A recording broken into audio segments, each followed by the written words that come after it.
Living a long life could very well be in your life. Planning for it is a necessity. I believe that reasonable people first understand they could live a long life. I also believe that reasonable people understand that if they did live a long life, they might become frail. And that if they did become frail and they care about someone other than themselves, they would take steps to protect those people from the cost and the consequences of needing care over a period of years. Taking care of people who are chronically ill, more often than not, will make healthy caregivers chronically ill. It will almost always compel a child to put aside his or her life. What choice do they have?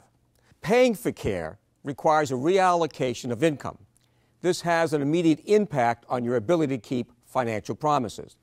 Now, if the illness lasts long enough, it almost always causes an unintentional invasion of the investment portfolio.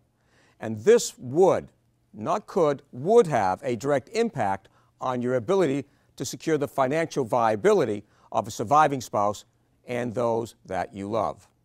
You mitigate those consequences by having a plan in advance. Now, the plan has two objectives. First is to allow you to remain in the community. That's home or perhaps assisted living, but certainly not nursing homes.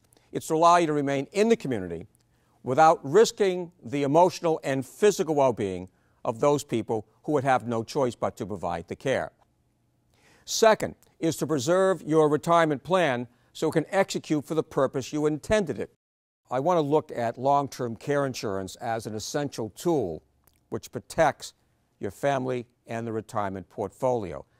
If it pays for care, it allows those you love, whether it's your husband or wife, to, here we go, supervise the care, not provide the care. You put the family back to where it was as best as possible prior to your need for care.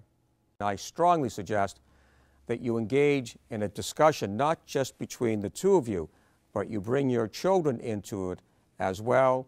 Or, by the way, if you are single and there are no children, you may want to think about what the consequences would be to your brother or sister or nephew or niece. This is a family discussion, and I believe a family decision.